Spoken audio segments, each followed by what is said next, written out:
ومن أحسن قولا ممن دعا إلى الله وعمل صالحا وقال إنني من المسلمين.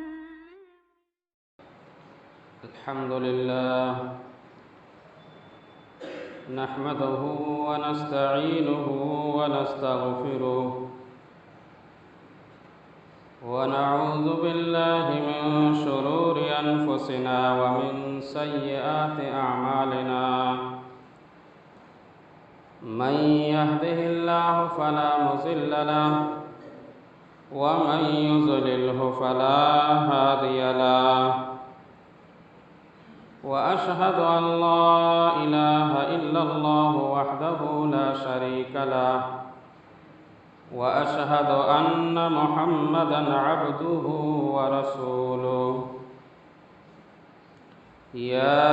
أيها الذين آمنوا اتقوا الله حق تقاته ولا تموتن إلا وأنتم مسلمون.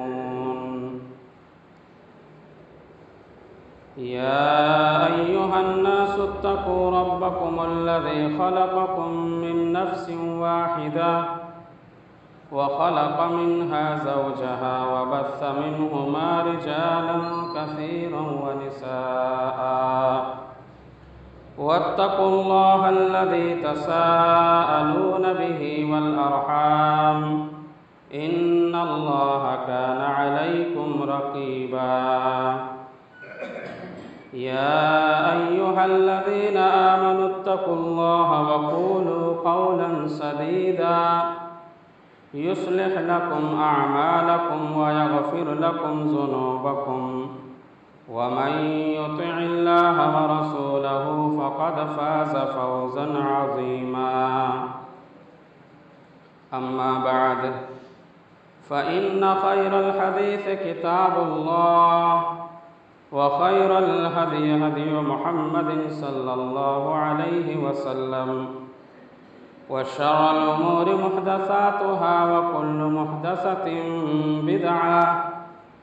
وكل بدعة ضلالة وكل ضلالة في النار. أعوذ بالله من الشيطان الرجيم. بسم الله الرحمن الرحيم. فسبح بحمد ربك وكن من الساجدين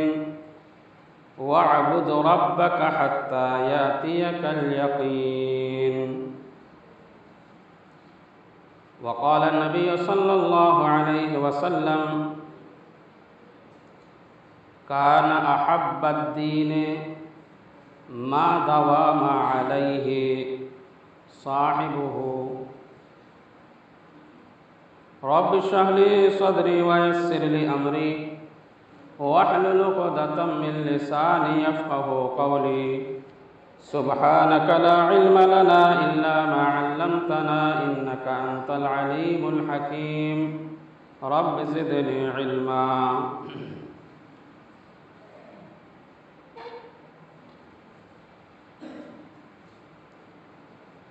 تمام قسم کی حمد و ثنا، پاکیزگی، تعریف و توصیف اس وحدہ لا شریک کے لیے لائق و زیبا ہے کہ جس نے ہم تمام بنی نوع انسان کو اس دنیا فانی میں پیدا فرمایا اور انگنت بے شمار نعمتوں سے ہمیں نوازا۔ اللہ سبحانہ و تعالیٰ کے عطا کی ہوئے نعمتوں کا اگر ہم شمار کرنا چاہیں، گننا چاہیں تو وہ ہمارے بس کی باہر کی بات ہے۔ ہم گن نہیں کر سکتے، نہ ہی ہم انہیں شمار کر سکتے، کیونکہ خود اللہ سبحانہ و تعالیٰ ارشاد فرماتا ہے وَإِن تَعُدُّوا نِعْمَةَ اللَّهِ لَا تُحْصُوهَا۔ درود سلام کا نذرانہ ہو بالعموم تمام انبیاء علیہ الصلاۃ والسلام پر، بالخصوص آخری نبی جناب محمد رسول اللہ صلی اللہ علیہ وسلم پر، جو عرب و عجم کے لیے ہدایت کا چراغ بن کر تشریف لائے، جن پر نبوت و رسالت کا سلسلہ ہمیشہ ہمیش کے لیے تمام ہوا۔ اللہم صلی علی محمد وعلی آل محمد کما صلیت علی ابراہیم وعلی آل ابراہیم انک حمید مجید۔ اللہم بارک علی محمد وعلی آل محمد کما بارکت علی ابراہیم وعلی آل ابراہیم انک حمید مجید۔ معزز سامعین کرام و حاضرین جمعہ، میں نے آپ کے سامنے جو آیت کریمہ تلاوت کی ہے سورۃ الحجر کے آیت نمبر 98 اور 99 کی ہے۔ میں چاہتا ہوں کہ انہی آیتوں کے ضمن میں کچھ باتیں آپ لوگوں کے سامنے پیش کروں۔ اللہ سبحانہ و تعالی ارشاد فرماتا ہے، فَسَبِّحْ بِحَمْدِ رَبِّكَ وَكُن مِّنَ السَّاجِدِينَ، کہ تم رب سبحانہ و تعالی کی تعریف و توصیف تسبیح بیان کرتے رہو،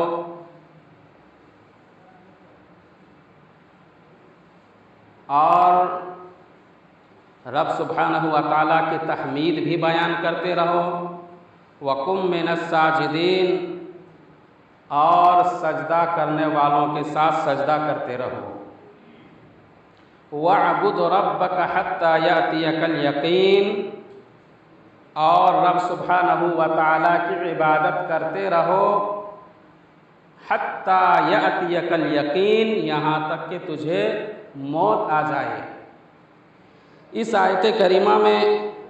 اللہ سبحانہ و تعالیٰ نے اپنے بندوں کو آگاہ کیا، اپنے بندوں کو متنبہ کیا کہ تم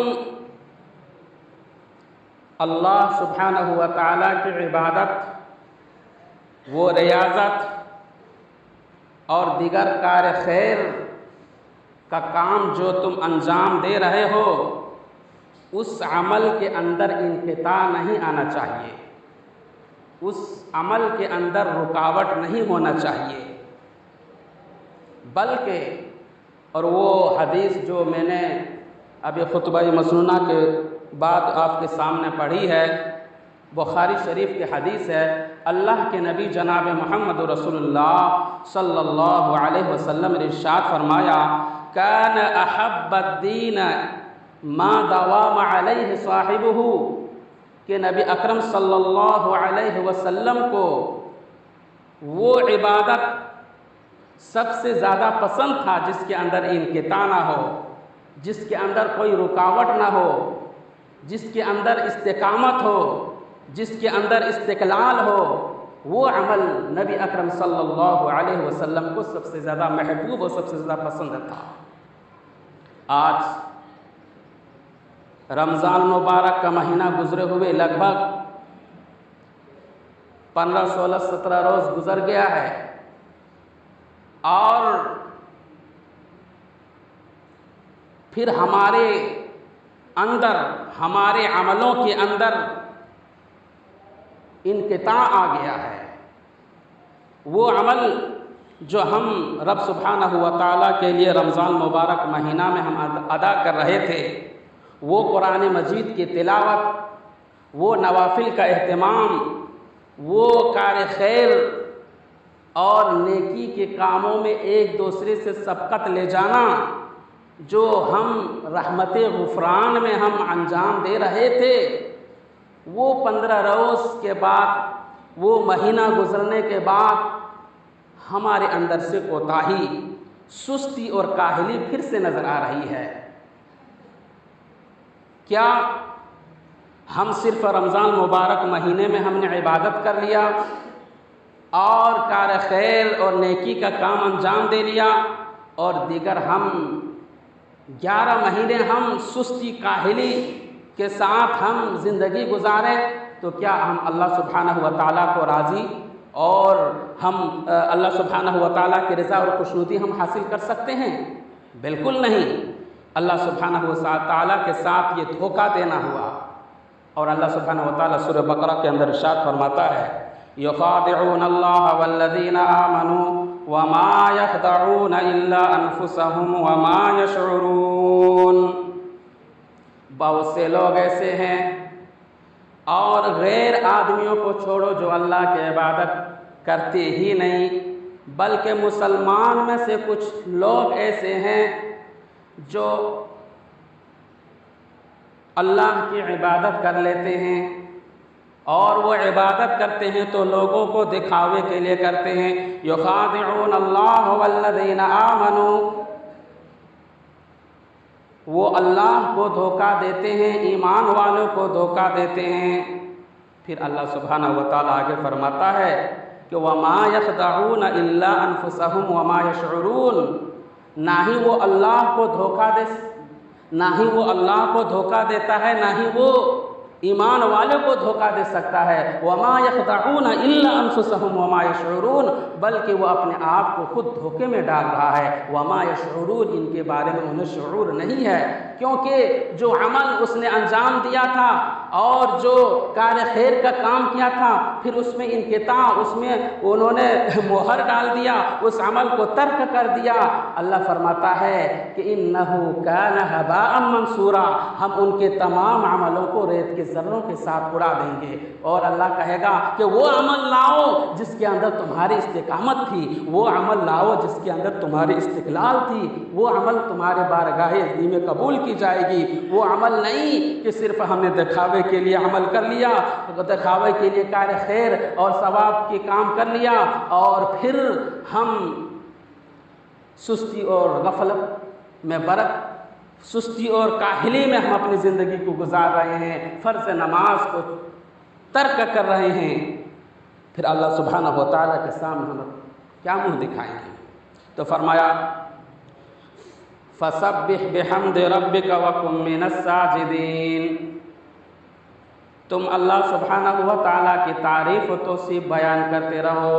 حمد کبریائی بیان کرتے رہو، وَقُم مِّنَ السَّاجِدِينَ، اور سجدہ کرنے والوں کے ساتھ سجدہ کرتے رہو، وَاعْبُدْ رَبَّكَ حَتَّى يَأْتِيَكَ الْيَقِينُ، اور تم رب سبحانہ و تعالیٰ کی عبادت کرتے رہو، حَتَّى يَأْتِيَكَ الْيَقِينُ، یہاں تک کہ تجھے موت آ جائے، یعنی زندگی کی آخری سانس تک تم اللہ کی عبادت کرتے رہو۔ ہم رمضان مبارک مہینے میں ہم یہ نوافل کا اہتمام کر رہے تھے، تراویح کی نماز سوچتے ہیں کہ صرف رمضان المبارک مہینے تک ہی محدود ہے، وہی تراویح کی نماز جسے ہم تراویح کی نماز کہتے تھے، وہی نماز تہجد کی نماز ہے جو ہم غیر رمضان میں بھی ادا کر سکتے ہیں۔ یہ ہمارے لیے منقطع نہیں ہے، ہم چاہتے ہیں اللہ کا تقرب حاصل کرنا، ہم چاہتے ہیں اللہ سبحانہ و تعالیٰ کی رضا خوشنودی حاصل کرنا، تو ہم تہجد کی نماز کے بھی پابند کریں۔ سب سے پہلے پنجگانہ نماز کے اندر جو ہمارے اندر کوتاہی اور سستی آ رہی ہے، پہلے اس کو سدھاریں، پھر نوافل کا اہتمام کریں، پھر اشراق کی نماز ہے، اشراق کی نماز ہے، تہجد کی نماز ہے، اس کا اہتمام کریں، پھر ہم اللہ سبحانہ و تعالیٰ کی رضا اور خوشنودی حاصل کر سکتے ہیں۔ اور نبی اکرم صلی اللہ علیہ وسلم، اللہ کے نبی جناب محمد رسول اللہ صلی اللہ علیہ وسلم نے دیگر رمضان المبارک کے علاوہ دیگر مہینوں میں بھی آپ نے نوافل کا بہت پابندی کے ساتھ اہتمام کیا، اور جو لوگ نوافل اور سنتوں کا اہتمام کرے گا وہ بظاہر فرض نماز کا تو وہ بدرجہ اولا ہی وہ اہتمام کرے گا، کیونکہ سنت اور نوافل کی مثال اللہ کے نبی صلی اللہ علیہ وسلم نے ایسے دی ہے کہ سنت اور نوافل کی مثال ایسے ہے جیسے کہ ایک قلعہ ہو، ایک محل ہو، جس محل کے اندر قیمتی اشیاء رکھے ہوئے ہوں، انواع و اقسام کے کھانے موجود ہوں، اور اس محل کے اندر کچھ دشمن داخل ہونا چاہ رہا ہے، لیکن محل کا جو رکھوالا ہے وہ دشمن کو روک رہا ہے، اور چاروں طرف محل کے چاروں طرف وہ گڈھا اور خندق کھود دیا تاکہ وہ دشمن یا اس محل تک نہ پہنچے، جب تک یعنی اس دشمن کو محل تک پہنچنے کے لیے اس خندق کو اسے عبور کرنا ہوگا، اور خندق بہت زیادہ چوڑا ہے اور گہرا ہے، وہ دشمن اس محل تک نہیں پہنچ سکتا ہے۔ اللہ کے نبی صلی اللہ علیہ وسلم نے سنت کی اہتمام کرنے والوں کی، نوافل کا اہتمام کرنے والوں کی، اور ہمیشہ نیکی میں سبقت لے جانے والوں کی یہی مثال اللہ کے نبی صلی اللہ علیہ وسلم نے ارشاد فرمایا ہے۔ اور وہ حدیث آپ اٹھائیے، ترمذی و نسائی شریف کی حدیث ہے، جس میں اللہ کے نبی جناب محمد رسول اللہ صلی اللہ علیہ وسلم نے ارشاد فرمایا، اول ما یحاسب به العبد یوم القیامہ الصلاۃ، قیامت کے روز سب سے پہلے اللہ سبحانہ و تعالی نماز کے متعلق سوال کرے گا، نماز کے بارے میں پوچھے گا۔ فَإِن صَلَحَتْ صَلَحَ فَسَائِرُ عَمَلِهِ،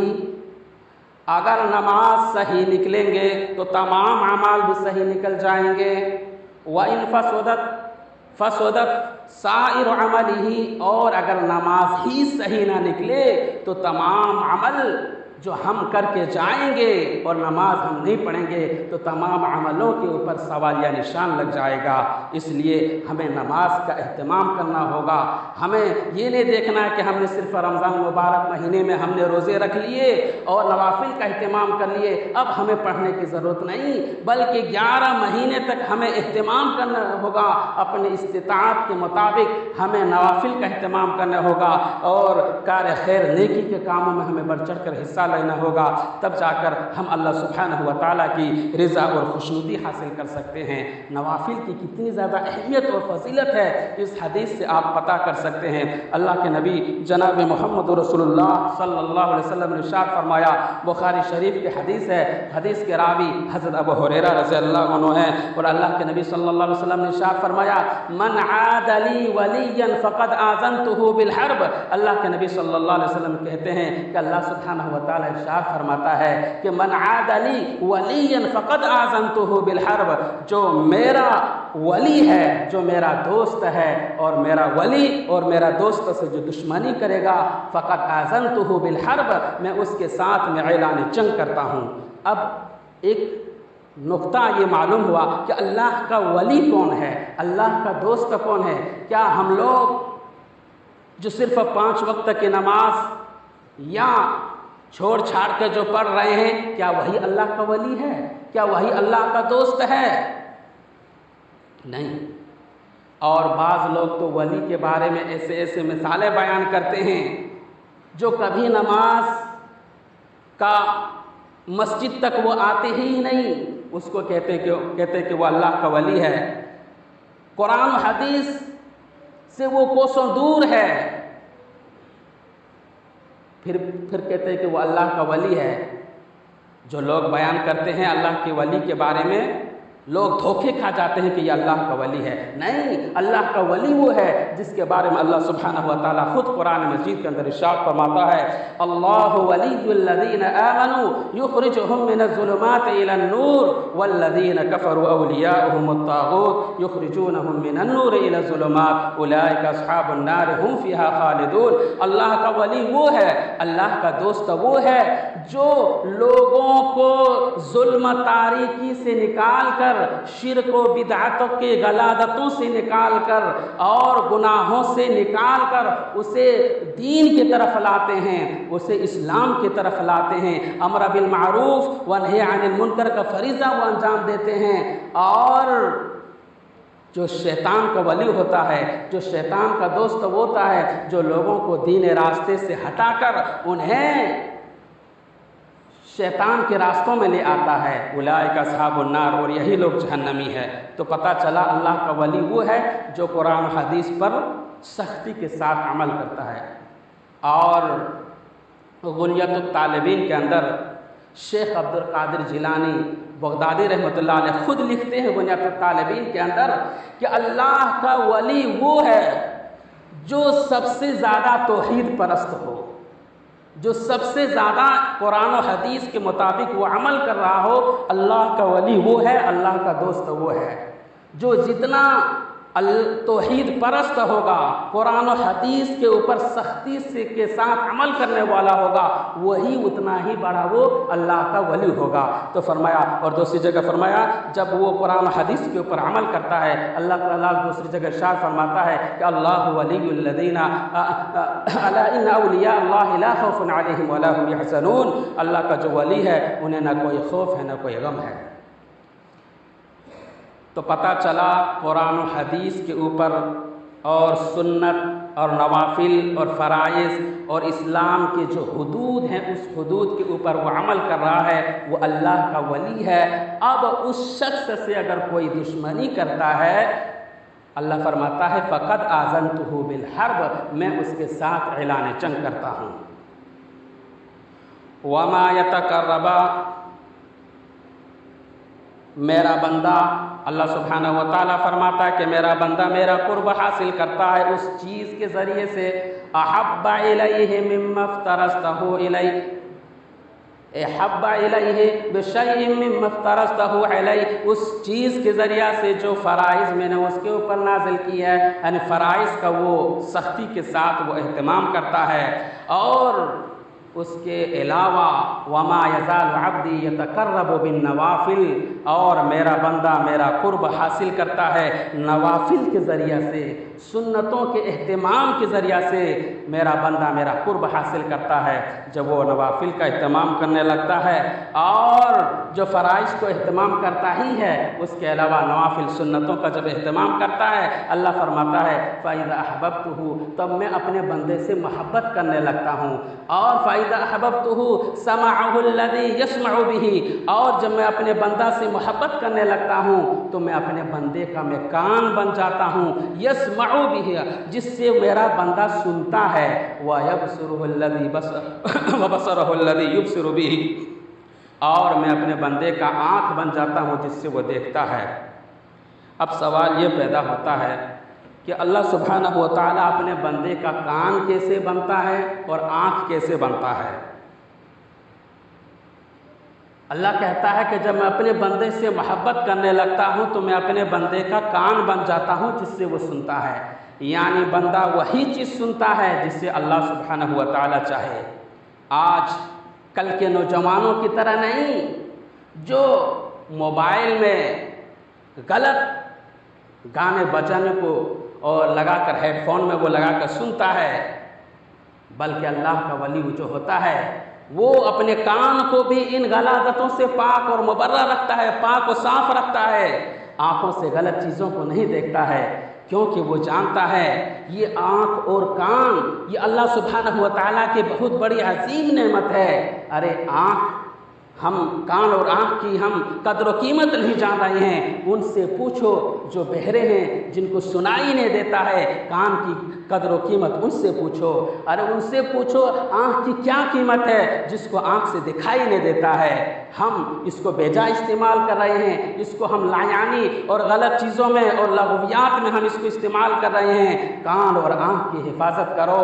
کان اور آنکھ کی حفاظت کرو، کیونکہ قیامت کے روز اللہ سبحانہ و تعالیٰ کان سے بھی سوال کرے گا اور آنکھ کے متعلق بھی سوال کرے گا کہ تم نے کان کو کیسے استعمال کیا، آنکھ سے تم نے کیا چیز دیکھی ہے۔ تو ایک اللہ کا جو بندہ ہوتا ہے، اللہ کا جو فرما بردار بندہ ہوتا ہے، متقی اور پرہیزگار ہوتا ہے، اپنے کان اور آنکھ کو بھی ان لغویات سے اور فحش چیزوں سے وہ بچائے ہوئے رکھتا ہے۔ تب اللہ تعالیٰ کہتا ہے کہ میں ان کے کان بن جاتا ہوں جس سے میں وہ سنتا ہے، اور اس کی آنکھ بن جاتا ہوں جس سے وہ دیکھتا ہے۔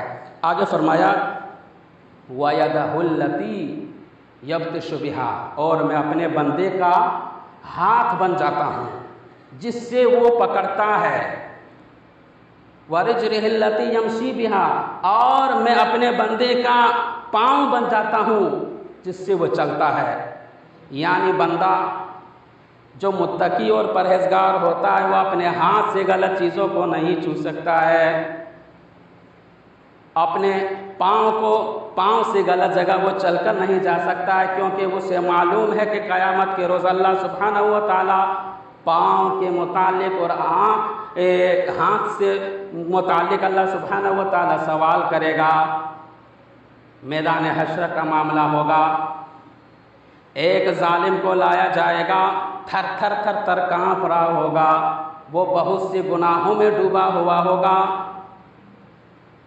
اور بعض دفعہ تو ایسے ظالم شخصوں کو بھی لایا جائے گا جو اللہ کے سامنے بھی جھوٹ بولنے کی کوشش کرے گا۔ جس طرح دنیا میں جھوٹ بول کر وہ نکل جاتا ہے، سوچے گا کہ قیامت کے روز بھی ہم یہاں بھی جھوٹ بول کر نکل جائیں گے۔ جب دیکھے گا کہ ان کی زبان یہ چرب زبان ہو رہا ہے، ان کی زبان بہت زیادہ چلنے لگا ہے، اللہ کہے گا وہ میرے فرشتے اس کے منہ میں تالا بند کر دو۔ کہے گا اللہ سبحانہ و تعالیٰ اے میرے فرشتے اس کے منہ میں تالا بند کر دو، تالا بند کر دیا جائے گا، مہر لگا دیا جائے گا۔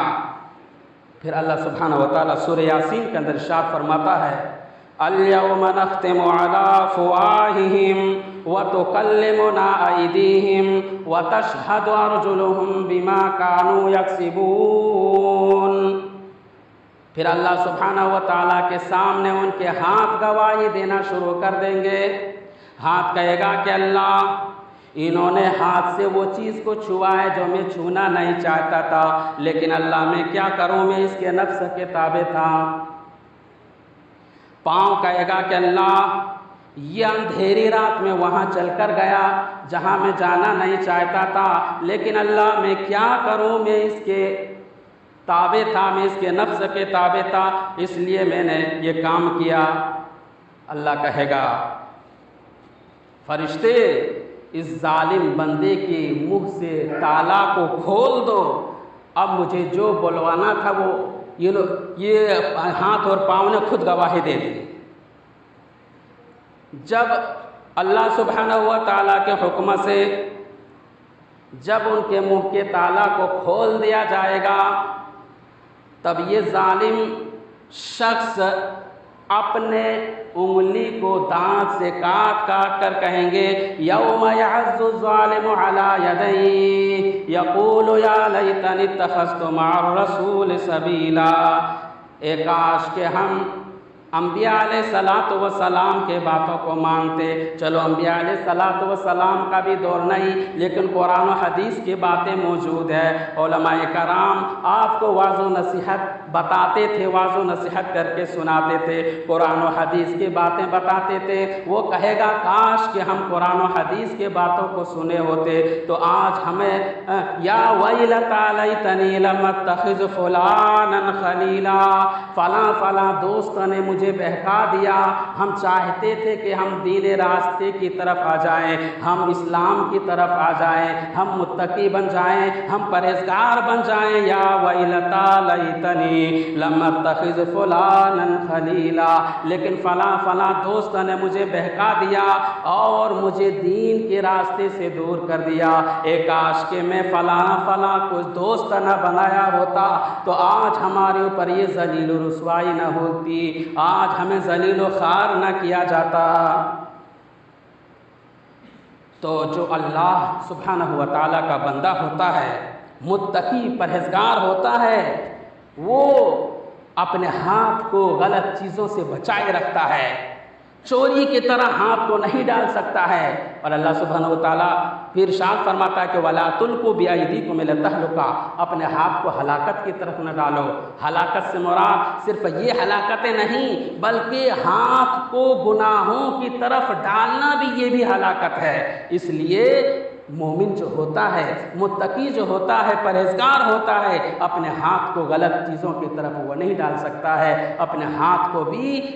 اسلام کے مطابق کنٹرول میں رکھتا ہے اور قرآن و حدیث کے مطابق اپنے پاؤں کو بھی کنٹرول میں رکھتا ہے۔ تب اللہ تعالیٰ فرماتا ہے کہ میں ان کے ہاتھ بن جاتا ہوں جس سے وہ چھوتا ہے، ان کے پاؤں بن جاتا ہوں جس سے وہ چلتا ہے، یعنی ہاتھ سے وہی چیز چھوتا جس سے اللہ سبحانہ و تعالیٰ قرآن و حدیث میں چھونے کے بارے میں کہا، اور پاؤں سے وہیں چل کر جاتا جہاں قرآن و حدیث نے اسے چلنے کا حکم دیا۔ تب اللہ تعالیٰ فرماتا میں ان کے ہاتھ بن جاتا ہوں، اس کے پاؤں بن جاتا ہوں۔ آگے فرمایا اللہ وَلَئِن سَأَلْنِي لَأُعْطِيَنَّهُ، اور میرا بندہ جب مجھ سے کوئی سوال کرتا ہے لَأُعْطِيَنَّهُ، تو فوراً میں اس کی سوال کو، اس کے جو دعا مانگتا ہے، فریاد کرتا ہے، فوراً میں اس کو قبول کر لیتا ہوں۔ آج ہم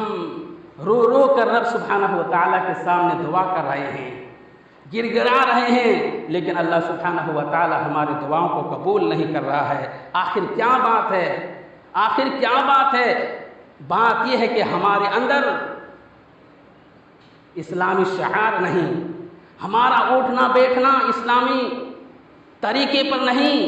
ہمارا آپسی لین دین بھی اسلامی طریقے پر نہیں۔ اگر ہم نماز پڑھتے ہیں، 5 وقتہ نماز کی پابندی کرتے ہیں، لیکن جب لین دین کا معاملہ آتا ہے، معاملات، لین دین کے معاملہ جب آتا ہے، تو ہم اس سے قرآن حدیث سے ہٹ جاتے ہیں، کوسوں دور ہو جاتے ہیں، تو پھر یہ نماز پڑھنا ہمارے لیے بیکار ہو جاتا ہے، پھر یہ نماز کے اوپر بھی ہمارے اوپر سوالیہ نشان لگ جائے گا۔ اس لیے ہم پھر اخلاق کا معاملہ آتا ہے، اخلاق کے کریمانہ ہونا چاہیے۔ اللہ کے نبی صلی اللہ علیہ وسلم نے ارشاد فرمایا کہ قیامت کے روز ہمارا قریب سب سے زیادہ وہ شخص ہوگا جس کے اخلاق اچھے ہوں۔ ہمارے اخلاق کیا ہے؟ ہم نماز پڑھتے ہیں، لیکن ہمارے اخلاق کے معاملے میں ہم زیرو ہیں، ہم معاملات کے بارے میں زیرو ہیں۔ اس لیے اور یہ لین دین کا معاملہ اور جو رزق کا معاملہ ہے، یہ حلال کا لقمہ نہیں، ہم کھا رہے ہیں، حرام کا لقمہ کھا رہے ہیں، جس کی وجہ سے اللہ سبحانہ و تعالی ہمارے دعاؤں کو قبول نہیں کر رہا ہے۔ لیکن ایک مومن ہوتا ہے جو متقی پرہیزگار ہوتا ہے، جو قرآن و حدیث کے مطابق اور صحیح طریقے سے استقامت قائم کرتا ہے، اس پر عمل کرتا ہے، تب پھر وہ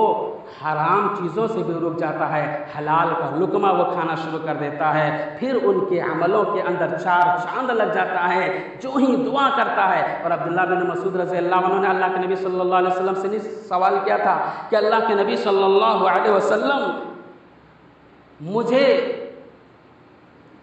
میں جو بھی دعا کروں اللہ سبحانہ و تعالیٰ قبول کر لے، کہ مستجاب دعوات بن جاؤں، یعنی جو بھی دعا کروں اللہ میری دعاؤں کو قبول کر لے۔ اللہ کے نبی ہمارے لیے ایسے دعا کر دیجیے۔ اللہ کے نبی صلی اللہ علیہ وسلم نے فرمایا کہ تم حلال لقمہ کھانا شروع کر دو، جو بھی دعا کرو گے اللہ سبحانہ و تعالیٰ تمہارے دعاؤں کو قبول کرے گا۔ ہم 5 جگانہ نماز کی پابندی کر رہے ہیں، سنت کے نوافل کا بھی اہتمام کر رہے ہیں، پھر بھی ہم دعا کر رہے ہیں اللہ تعالیٰ قبول نہیں کر رہا ہے، تو سمجھو کہ ہمارے رزق کے اندر کچھ ملاوٹ ضرور ہے۔ ہم اپنے حلال لقمہ کھانا شروع کریں، اللہ سبحانہ و تعالیٰ ہمارے عملوں کو، ہماری ان دعاؤں کو قبول ضرور فرمائے گا۔ لیکن جو مومن اور پکا جو متقی پرہیزگار ہوتا ہے وہ ان عملوں سے رکتا ہے، اور جو فوراً دعا کرتا ہے اللہ سبحانہ و تعالیٰ ان کی دعا کو قبول کر لیتا ہے۔ وَلَئِنِ اسْتَعَاذَنِي لَأُعْذِيَنَّهُ، اور جس چیز سے وہ پناہ مانگتا ہے میں اس کو اس چیز سے فوراً پناہ دیتا ہوں۔ جس چیز سے مصیبت آئے، گھر میں پریشانی آئے، یا حزن و ملال اور دیگر پریشانیوں میں مبتلا ہے، وہ اللہ تعالیٰ سے ان پریشانیوں کی دفاع کے لیے دعا کرتا ہے، اللہ سبحانہ و تعالیٰ فوراً وہ مصیبت، وہ پریشانیاں اس کے گھر سے، اس کے محلے سے، اس کی سوسائٹی سے فوراً ختم کر دیتا ہے۔ لیکن شرط ہے اس وقت ہماری دعا کو قبول کرے گا اللہ سبحانہ و تعالیٰ جب ہم قرآن و حدیث کے مطابق ہم صحیح عمل کریں گے، کیونکہ اللہ سبحانہ و تعالیٰ ہر رات آسمانی دنیا میں اتر جاتا ہے۔ ینزل اللہ تبارک و تعالیٰ فی کل سماء الدنیا، اللہ سبحانہ و تعالیٰ ہر رات آسمانی دنیا میں اترتا ہے۔ حین یبقى من ثلثی اللیل والآخر، یعنی رات کا آخری تہائی حصہ جب باقی رہتا ہے، آسمانی دنیا میں اللہ تعالیٰ اترتا ہے اور کہتا ہے من یدعونی فاستجیب لہ، کون ہے جو مجھ سے مانگے میں اس کی دعاؤں کو قبول کرے، ومن، اور کون ہے جو مجھ سے معافی مانگے میں اس کی معافی قبول کروں، کون ہے جو مجھ سے رزق مانگے میں اس کو رزق عطا فرماؤں۔ لیکن ہمارے کھانا صحیح نہیں، ہماری اٹھنا بیٹھنا صحیح نہیں، اسلامی شعار سے ہم کو سے دور ہیں، اس لیے اللہ سبحانہ و تعالی ہماری دعاؤں کو قبول نہیں فرما رہا ہے۔ تو فرمایا وَاعْبُدْ فَسَبِّحْ بِحَمْدِ رَبِّكَ وَكُن مِّنَ السَّاجِدِينَ وَاعْبُدْ رَبَّكَ حَتَّىٰ يَأْتِيَكَ الْيَقِينُ، کہ تم اب رب سبحانہ و تعالیٰ کے تسبیح و تحلیل بیان کرتے رہو، کبریائی حمد بیان کرتے رہو، وَكُن مِّنَ السَّاجِدِينَ، اور سجدہ کرنے والوں کے ساتھ سجدہ کرتے رہو، کیونکہ اللہ سبحانہ و تعالیٰ سورۃ الحج کے اندر ارشاد فرماتا ہے یا ایھا الذین آمنوا ارکعوا واسجدوا واعبدوا ربکم وافعلوا الخیر لعلکم تفعلون، اے ایمان والو تم رکوع کرو۔ رکوع، کثرت رکوع اسی وقت ہو سکتا ہے جب ہم نوافل کا اہتمام کریں گے، سنت کا اہتمام کریں گے۔ حضرت ربیہ بن کعب اسلمی رضی اللہ عنہ کو ایک مرتبہ اللہ کے نبی صلی اللہ علیہ وسلم نے بلایا اور کہا کہ اے ربیہ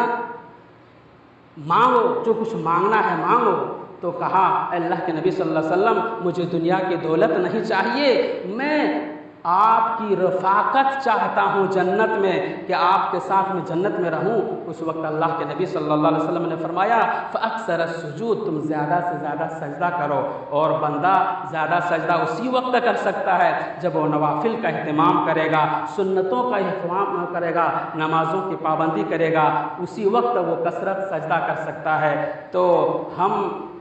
نوافل کا اہتمام زیادہ سے زیادہ کریں۔ فرمایا وَكُن مِّنَ السَّاجِدِينَ، سجدہ کرنے والوں کے ساتھ سجدہ کرتے رہو، وَاعْبُدْ رَبَّكَ حَتَّىٰ يَأْتِيَكَ الْيَقِينُ، اور اللہ سبحانہ و تعالیٰ کی عبادت کرتے رہو، حتیٰ یأتیک الیقین، یہاں تک کہ ہمیں موت آ جائے، یہاں تک کہ آخری سانس تک جب تک ہماری سانس باقی رہے اس وقت تک ہم اللہ کی عبادت و ریاضت کرتے رہیں۔ یہ نوافل کے تعلق سے، اور رمضان مبارک مہینوں کے بعد ہم اللہ کی عبادت و ریاضت کیسے کریں، اس تعلق سے کچھ باتیں تھیں، اور اللہ سبحانہ و تعالیٰ سے دعا کریں کہ بار الہ ہم تمام مسلمانوں کو صحیح اور پکے معنوں میں مسلمان بنائے۔ بار الہ